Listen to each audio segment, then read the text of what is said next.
नहीं रेस में, वो लास्ट क्लास में लगा दी थी। क्वेश्चन कहता है give journal entries and prepare opening balance sheet of the firm. Question कहता है give journal entries and prepare opening balance sheet of the firm. मेरी बात, उसने हमसे क्या मांगी? जर्नल एंट्रीज फेयर में। सुनते जाना मतलब, उसने हमसे क्या मांगी? Journal entries fair. तो हमने 81 पुत्र। ये पूरी बुक में एक ही क्वेश्चन है, आईएससी बोर्ड में आ चुका है, सीबीएसई बोर्ड में भी एग्जाम में एक बार आ चुका है, with in last 10 years. Exactly कब आया था मुझे याद नहीं, बट यहाँ पे जब हम देखेंगे सुवीर, अब यहाँ पे कोई मेथड नहीं लगना। अगेन रिमेंबर हमने बीच में क्वेश्चन किया था, z is to bring 1/5 of the combined capital of x and y। वहां पे कोई हमें फर्म की कैपिटल निकालनी पड़ी थी? नहीं। तो this is again that kind of a problem जहां पे आपने बस इंग्लिश को मैथ्स में कन्वर्ट करना है और कुछ नहीं करना। नाउ क्वेश्चन कहता है prepare pass journal entries and prepare balance sheet. तो ठीक है, फेयर में हमने बनाया इतने पोर्शन में जर्नल एंट्रीज का फॉर्मेट, और ये मैंने बना दी बैलेंस शीट।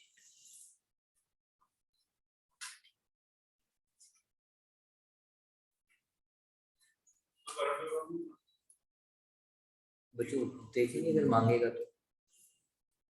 उसके बाद वर्किंग नोट में ईशानी, काव्या, वर्किंग नोट में अब हम क्या करेंगे बच्चों?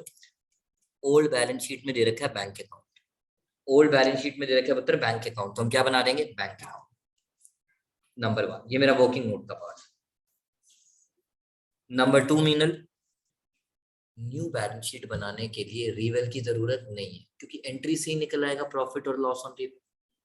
रीवेल अकाउंट बनाने की जरूरत नहीं है, उसने मांगा नहीं है, मैं क्यों बनाऊं? The major purpose of making reval account is to find out profit और लॉस। वो तो मैं जर्नल एंट्री से भी निकाल लूंगा, बट न्यू बैलेंस शीट में मुझे दिखानी पड़ती है एडजस्टेड या readjusted capitals. New balance sheet में मुझे दिखानी पड़ती है दोस्त एडजस्टेड या readjusted capital, and for that matter अब मुझे कैपिटल अकाउंट तो बनाना पड़ेगा। उसमें अगर बोलो ईशानी सर उसमें भी हम कर लेंगे ऑल ग्रेड क्लोज ऑल, पागल ही हो जाऊंगा ऐसे करते करते। तो बेटर इतना दिमाग पे जोर डालने से अच्छा फटाफट से वर्किंग नोट में एक अकाउंट और कौन सा बना देना। यानी इनडायरेक्टली मैं क्या कह रहा हूँ सुवीर गर्ग, कि मुझे कैपिटल अकाउंट तो बनाना ही बनाना है, चाहे वो मांगे। अनलेस एंड अनटिल वो न्यू बैलेंस शीट अगर नहीं मांग रहा तो फिर मैं नहीं बनाऊंगा। ओके, अब मैंने यहाँ पे बनाया कैपिटल अकाउंट। पहली बार ऐसा हुआ Veer, S is a partner नहीं, S is a proprietor and T is admitted, यानी this is single ready to mingle वाला केस। प्रोप्राइटरशिप था, पार्टनरशिप बनने जा रही है, तो टोटल कितने कॉलम? 2 column, S T. तो अभी तक मैंने क्वेश्चन तो पढ़ा ही नहीं, मैंने तो सिर्फ पहले ये सॉर्ट आउट किया कि मुझे क्या क्या लेजर्स बनाने हैं। एक पुराना था, एक नया है। Partner Dhoni, it is like लाले की दुकान इज गेटिंग कन्वर्टेड इनटू लालास, called proprietorship into partnership, proprietorship into partnership. Now question says given below is the balance sheet of S Limited. T was admitted for 1/2 share of profit. जल्दी मत करना बेटा। When you say 1/2 share of profit, T is admitted for 1/2, तो S के लिए कितना बचा? इसका मतलब न्यू रेशियो और सैक्रिफाइस की टेंशन, क्योंकि यहाँ ओल्ड के नाम पे है ही एक, तो सारा सैक्रिफाइस S ने किया। I repeat, when T is admitted for 1/2, तो S के लिए रिमेनिंग कितना बचा? 1/2। यानी indirect way of saying new ratio is 1:1 and sacrifice की मुझे कोई टेंशन नहीं है। अब चलते हैं आगे बच्चों। सैक्रिफाइस रेशियो की टेंशन नहीं है, उसकी भी टेंशन नहीं है यार। क्यों मैं क्यों दिमाग लगाऊं? एक ही तो बंदा है, एक ही तो बंदा है, मेरे को क्या करना है? वो 1/2 है, 1/5 है, सारा सैक्रिफाइस किसने किया है? एस ने किया। बात खत्म। Now question says building be appreciated by 20%। पहले था बिल्डिंग 150 का 20% 30,000। So what is the journal entry will pass for building be appreciated by 20%? Shaurya, the journal entry for building be appreciated by 20% की जर्नल एंट्री। हाँ, balance sheet की अगर बात करोगे तो 1,50,000 था, और उसमें कितना ऐड कर दूं? तो टोटल बिकम्स जनरल एंट्री बताओ फटाफट से शौर्य। शौर्य, journal entry when the building is appreciated by 20%.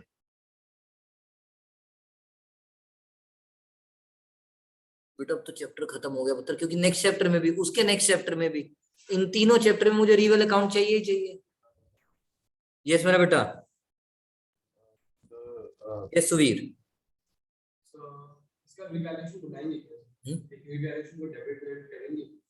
बच्चों हमने तो यही सीखा है, एनी इंक्रीज और decrease in asset is recorded through real.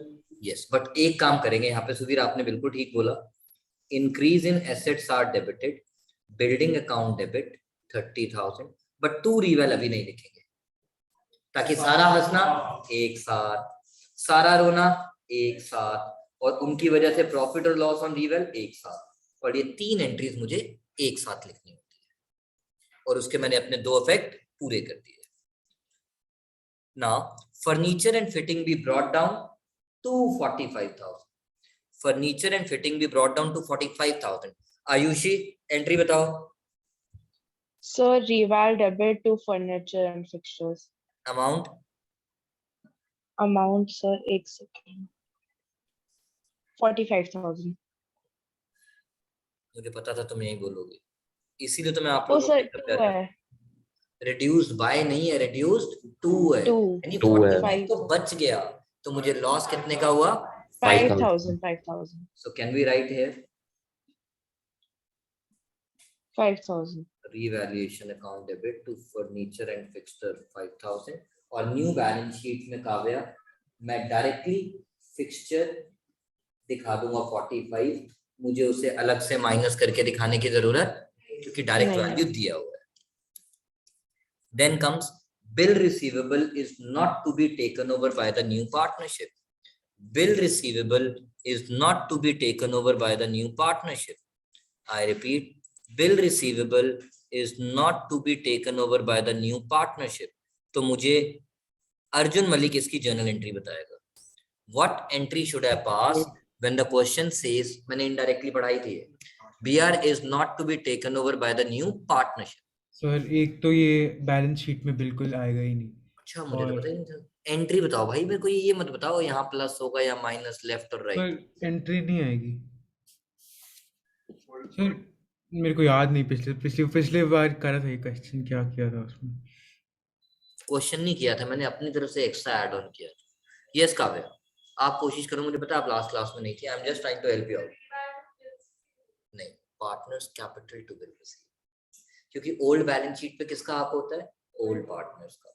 तो अगर उसको न्यू बिजनेस टेक ओवर नहीं कर रहा, तो उन एसेट्स पे ओल्ड पार्टनर का हक है इन, तो आप उन्हीं को दे दोगे। तो बीआर एसेट होता है, डेबिट होता है, तो ट्रांसफर करते वक्त credit, and partners capital account debit. It's a coincidence Kavya, आज पार्टनर के नाम पे सिर्फ एस है, इसीलिए मुझे टेंशन ही नहीं, मैंने सीधा सीधा लिख दिया SS capital account debit to bill receivable, Bills receivable. SS capital account debit to bills receivable, SS capital account debit to bills receivable. So far so good, and that is the reason अब इसे new balance sheet में दिखाने की जरूरत। और वहीं अगर मान लो काव्या ओल्ड पार्टनर के नाम पे ए बी दो होते, तो A is debit, B is debit to bill receivable, और किस रेशियो में बच्चों? Old ratio. Done. Now point number 5 करने से पहले हमने कहा हमारा एस कैपिटल डेबिट हो है, तो साथ के साथ ईशानी आपको पता है हम भूल जाते हैं, तो बेटर है एस कैपिटल, जहाँ पार्टनर का नाम आया उसे पार्टनर की कैपिटल में ट्रांसफर कर दो, और अमाउंट थी 10,000, सो दैट मेरा कैपिटल में जो चीज इफेक्ट जाना चाहिए वो साथ के साथ कंप्लीट हो गया। Now a liability, sorry, provision for doubtful debt was found to be in excess by 3,000. Provision for doubtful debt was found to be in excess by 2,000. तो बताओ श्रेन शर्मा इसकी क्या एंट्री होगी? Sir 3,000। Sorry, was found to be in excess by 3,000. बताओ इसकी क्या entry होगी? Provision for doubtful debts to revaluation. Absolutely right. Debtor में से प्रोविजन माइनस करो या लायबिलिटी साइड पे लिखो, बात एक ही है। और आपको कह रहे हो कि मेरी लायबिलिटी ऑलरेडी ज्यादा है, found to be in excess, यानी आपको उसे कम करना है, तो प्रॉफिट। प्रॉफिट के लिए decrease in liabilities are debited, so entry बन जाएगी provision for doubtful debt account debit to reval, हम बाद में लिखेंगे। एंड बिकॉज ऑफ दिस, अब जब हम न्यू बैलेंस शीट बनाएंगे उसमें डेटर में से हम 5000 माइनस करेंगे या सिर्फ 2000? प्रोविजन फॉर डाउटफुल डेट 25 में से सिर्फ अब बच गया 2000। 2000. अरे बहुत मोटा लिखा है बेटा, बहुत ज्यादा है, उससे किसी से भी फर्क नहीं पड़ता। Okay, then comes next point, Garv की बारी। A liability of 2000 included in creditor is not likely to arise. बिल्कुल, क्योंकि लायबिलिटी कम हो रही है, चाहे वो क्रेडिटर हो चाहे वो बिल्स पेबल हो। Decrease in liabilities are debited, so my entry will be creditors account debit to river.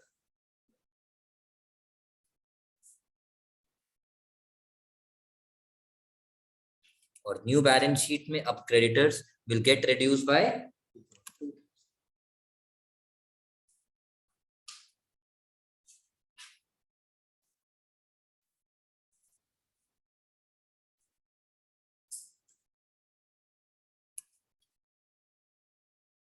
then comes there is an additional liability of rupees 5000 being outstanding salary payable to employees of the firm. There is an outstanding liability of rupees 5000 being payable to employees of the firm. तो श्रीवरा इसका क्या करूं? Sir liability बढ़ रही है। अच्छा, मुझे भी पता है, एंट्री बताओ यार। अनिल कपूर क्या कहता था? नो एंट्री, बट मैं कहता हूँ please tell me entry.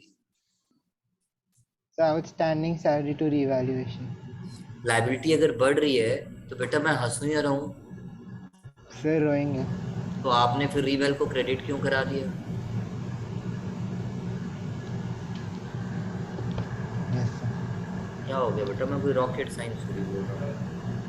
Yes, outstanding, हमारी एंट्री यहाँ पे आ जाएगी बच्ची, से रीवेल में ऐड हो जाएगा Veer to outstanding salary.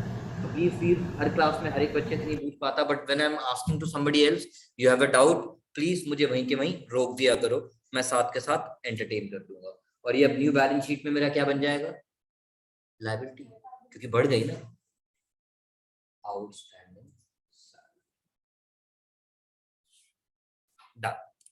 Now last point, T is to bring 30,000 as premium for goodwill.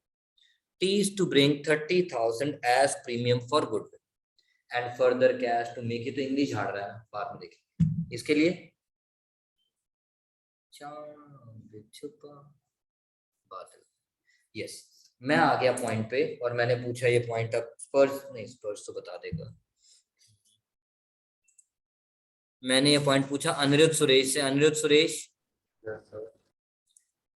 T is to bring 30,000 is to bring 30,000 as premium for goodwill, तो उसकी क्या एंट्री पास करो? Cash to goodwill. Thank you. अब यहाँ पे मैं थोड़ा सा मॉडिफाई कर देता हूँ, लड़के ने गलत नहीं बोला, बट मैंने यहाँ पे लिखा कैश की जगह और एक चीज और लिखी, to T's capital to premium for goodwill. क्यों? क्योंकि मैंने कहा चांद छुपा बादल में तो ठीक है, बट उसने लिखा है he will bring further cash, यानी to make his capital equal to blah blah, यानी वो कैपिटल ला रहा है, कितनी ला रहा है मैं उसके चक्कर में नहीं अभी पढ़ रहा, but yes he is bringing capital also, so bank account debit to T's capital to premium for goodwill, और इस premium for goodwill पे किसका? old partners का in old ratio। तो रुशिल बताओ नेक्स्ट एंट्री क्या होगी? सर सर एक बार आप क्वेश्चन दिखा सकते?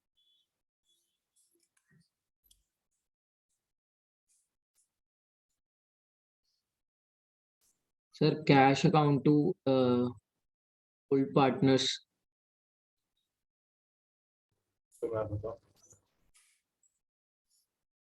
यस आरव जैन।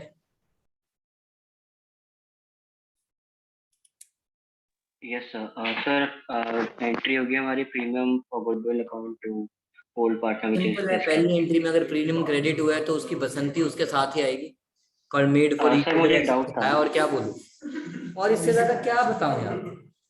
सर मुझे एक डाउट था अच्छा, वहां से कहा था हम बने तुम बने एक दूसरे के लिए, जिएंगे साथ साथ मरेंगे साथ साथ, एक ही बात है यार। Premium for goodwill debit to S क्या, क्योंकि सर प्रीमियम डाउट है मुझे क्रेडिट हुआ है वो सेकंड एंट्री में डेबिट होगा ही होगा। यस बेटा। सर मुझे ये समझ नहीं आया कि हमने इसकी पहली एंट्री के अंदर bank to T's capital to premium for goodwill लिखा है, लेकिन सर उसमें लिखा था कि like T is to bring goodwill, लेकिन उसमें लिखा थोड़ा ना कि he brings goodwill.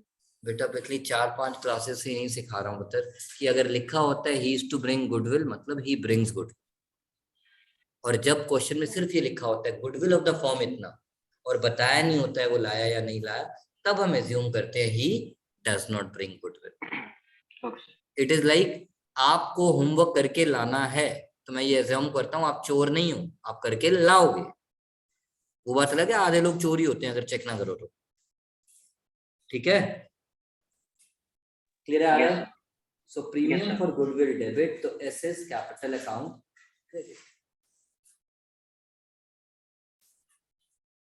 Now my entire question is over, मतलब एडजस्टमेंट इज ओवर। मेरा नेक्स्ट स्टेप क्या होना चाहिए? Close reval account to get 2 और 3 मार्क्स। अपने पैटर्न को फॉलो करना है।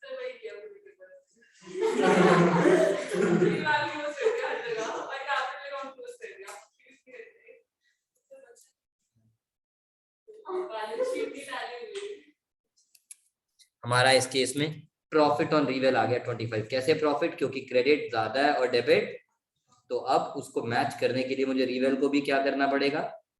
डेबिट।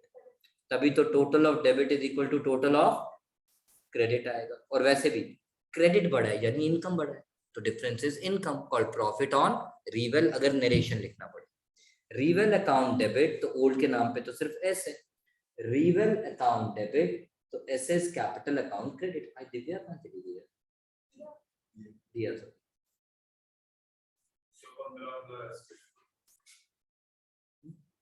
25 है ना, 35 माइनस 10 बेटा।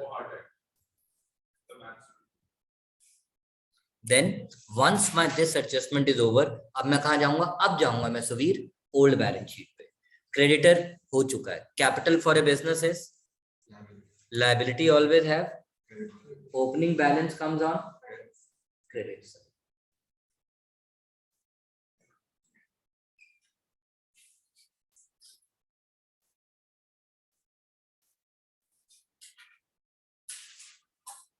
Then comes asset side. Bank, चलो वो तो बाद में आएगा। बिल्डिंग हो गया, फर्नीचर एंड फिक्सचर हो गया, बीआर हो गया, डेटर हो गया, बचा क्या? Bank. Bank for a business is asset. Asset always have debit balance and opening balance comes on debit side. अब मेरा नेक्स्ट टारगेट है कैपिटल अकाउंट पे फोकस करना, क्योंकि और तो कुछ बचे। बैंक अभी क्लोज नहीं करूंगा, जल्दी नहीं है मुझे। नाउ क्वेश्चन कह रहा था T is to bring further cash to make his capital equal to 3/5 of SS capital. Hello hello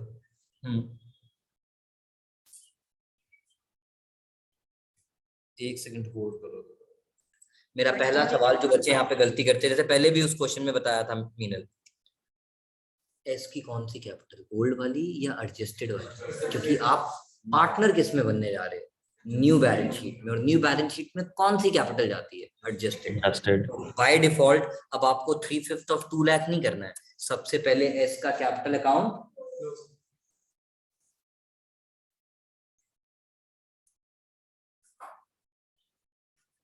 therefore can I say T's capital equals 3/5 into of मतलब into SS capital means 2 lakh which is 1,47,000। अगर मैं गलत नहीं हूँ तो point 40, 5 3 27, 3 24 गलत आ रहा है।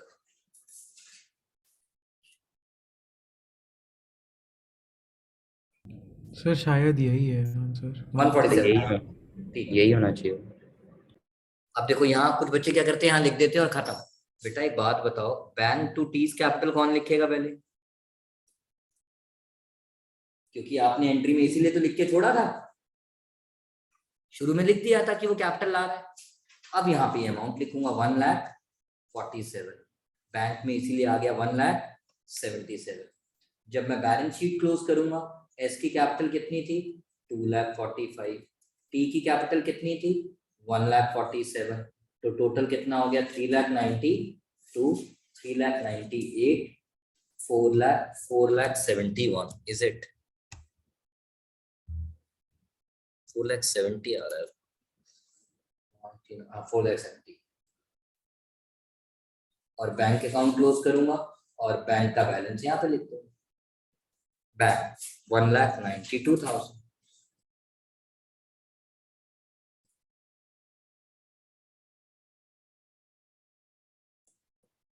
मेरी बैलेंस शीट पे भी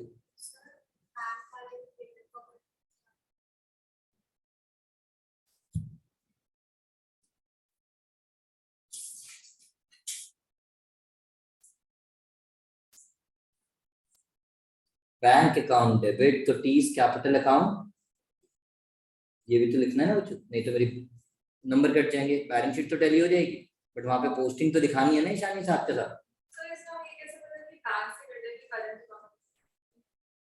नहीं बच्चों, he is to bring further cash, साफ साफ तो बोल रहा है बच्चों, he is to bring capital. कभी भी करंट अकाउंट से नहीं हो सकती उत्तर, कैपिटल कभी भी उत्तर करंट अकाउंट से नहीं हो सकती।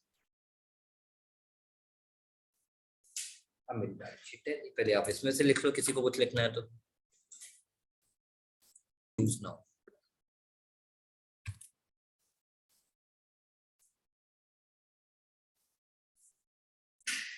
God bless. Number 1, Ram within bracket a debtor whose account has been written off। यार ये बहुत गंदा लिख रहा है, नहीं यार।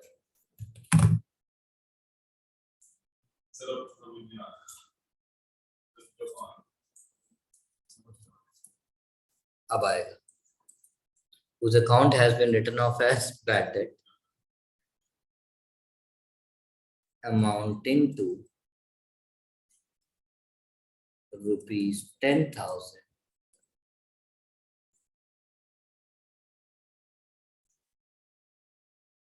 has unexpectedly paid rupees 6,000 in full and final settlement।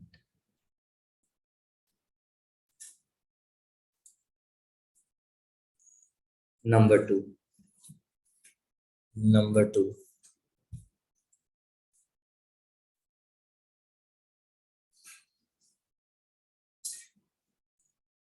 a claim for damages against the firm, comma, not recorded in the books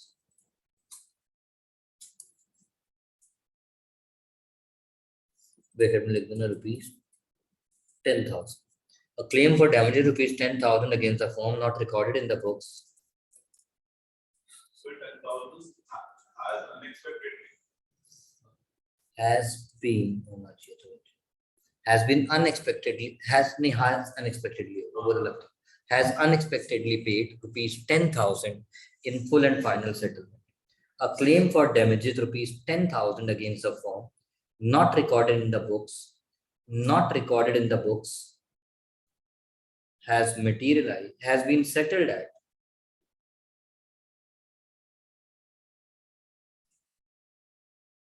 rupees 7,000 in full settlement।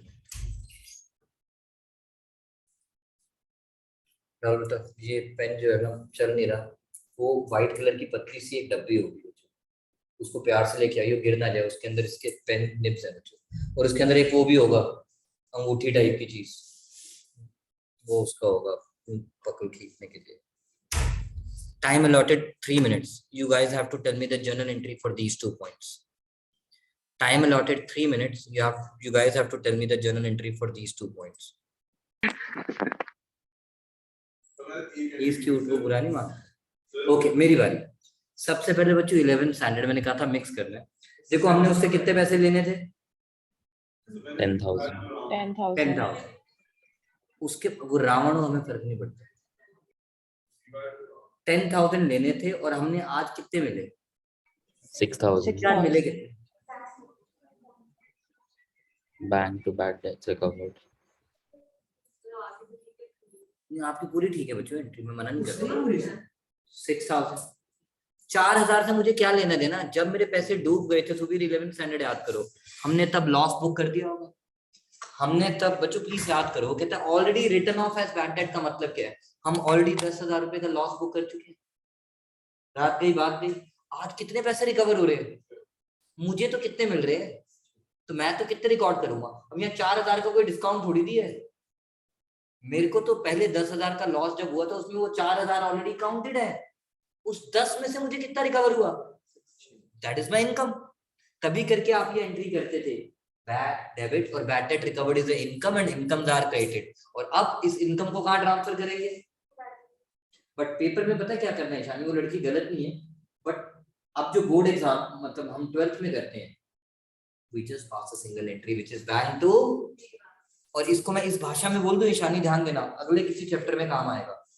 whenever you receive money against unrecorded assets, bad debt recovered was not my asset, ये तो जो डूबे हुए पैसे थे वो मिले।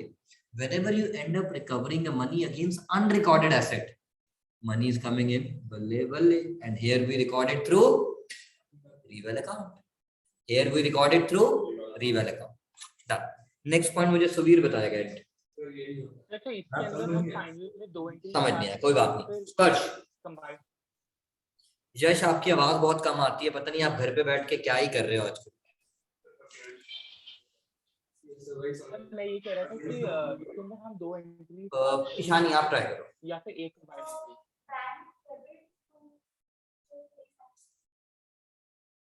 चलो मेरी बारी। सबसे पहले सर, यस स्पर्श। सर इसका आप सेकंड वाले का कह रहे हो? हाँ आप बता सकते हो। सर मैं तो रिवाल्ड बैंक लिखा है। He is absolutely right. He is absolutely right.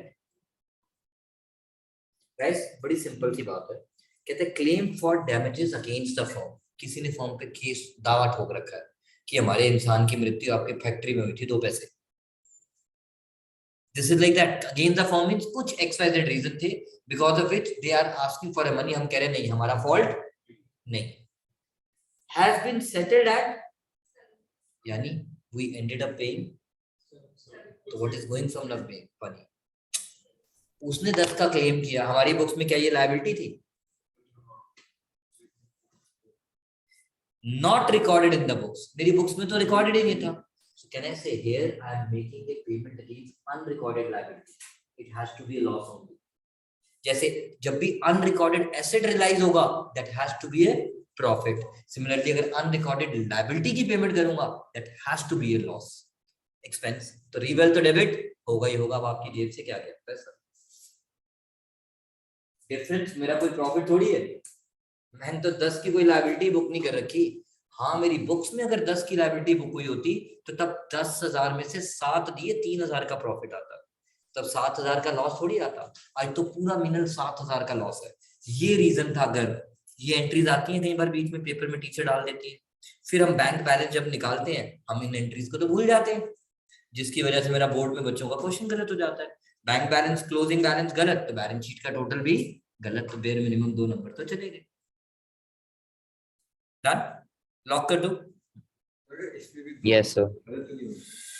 Technically गलत तो नहीं होगी, बट अगर आपके 100 on 100 आ रहे हैं तो हम वो इसका आधा नंबर काट देंगे, मतलब इवेंचुअली 1। नहीं चॉकलेट दोनों ठीक थी आपकी एंट्री। देखो झूठा। तो मैंने पहले से यहाँ पे बैड लिखा था, मैंने जब स्पष्ट पूछा कि लेवल तक मैंने बाद में काट दिया साइन। आपने बैड डेट को डेबिट कर रखा है। सब अरे सर ठीक तो है, ठीक तो है। बाद में बात करें। ओके, ऑल अबाउट दिस बच्चों वीडियो, मतलब जो हम एडमिशन का कर रहे थे, मैं बीच पे एक आधा क्वेश्चन होमवर्क बाद में और देता रहूंगा। आज मैंने कहा था घर से चेंज इन पीएसआर पढ़ के आना, क्योंकि आपके पेपर के चक्कर में मैंने चेंज इन पीएसआर की ज्यादा प्रैक्टिस नहीं की थी। थर्ड वाले कॉन्सेप्ट, 3 कॉन्सेप्ट अगर फटाफट से रिकॉल करो। इस वीडियो को यहाँ पे पॉज देके उसको वहां पे मिक्स कर